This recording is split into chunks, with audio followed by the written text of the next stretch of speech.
Hi everyone, welcome back. This is our next episode in Athens, and journey continues through one of the most historic cities in the world.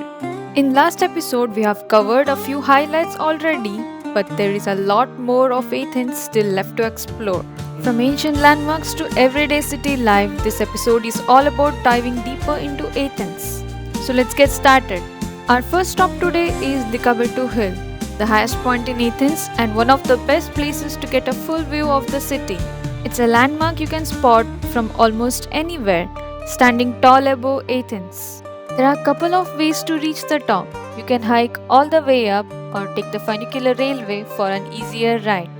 We went with the funicular, and honestly, it was a fun and smooth way to start the day.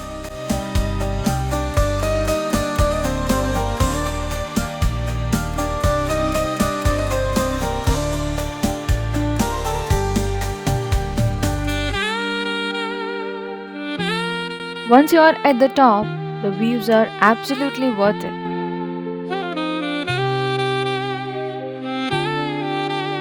You get a full panoramic look at Athens, with the city stretching endlessly in every direction. From here, you can see how modern buildings blend with ancient landmarks, all surrounded by hills. You end up just standing there, taking in how vast the city really is.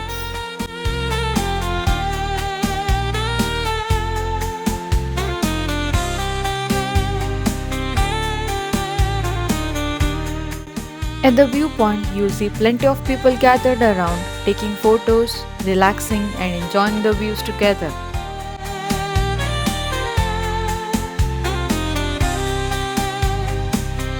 At the summit, you'll find the Holy Church of St. George of Likabetu, a small white chapel with a calm blue top that really stands out against the city below.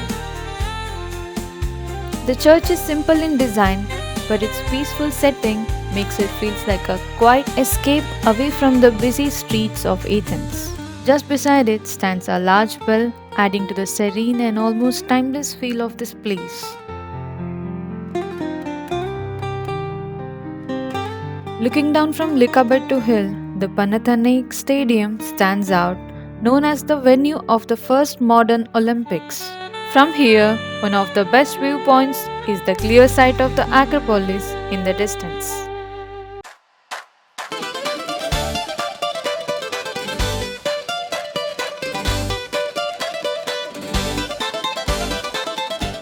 Next, we stopped by the Zapion Hall and its surrounding gardens.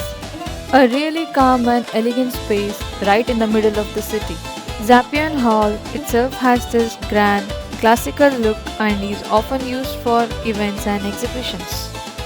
The gardens are perfect for a slow walk and with wide paths, greenery, and people just relaxing around. After Zapion, we took a short walk over to the Temple of Olympian Zeus, where the huge columns really show how massive the temple once was.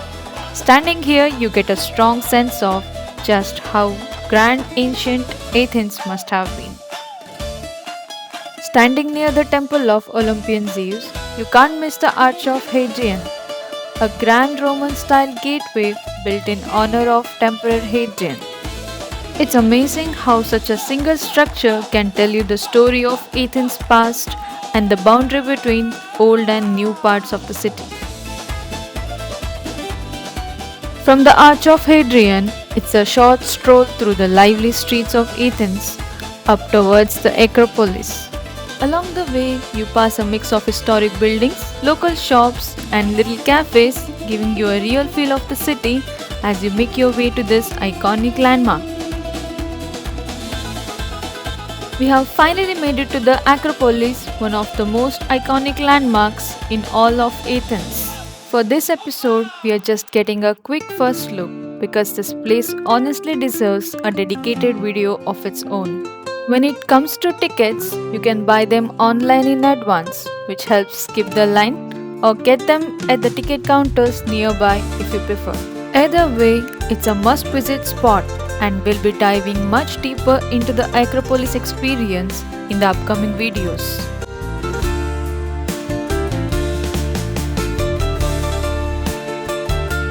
And that brings us to the end of this episode in Athens.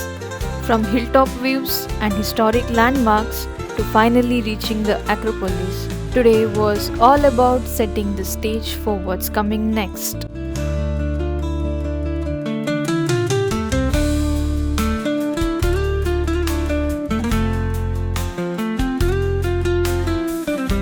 In the next episode, we'll continue our journey by fully exploring the Acropolis area, followed by a walk through Plaka Market and Museum Street.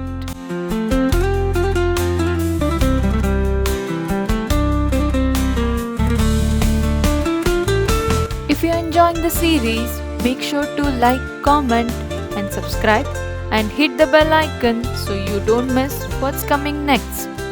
Thanks for watching and see you in the next one.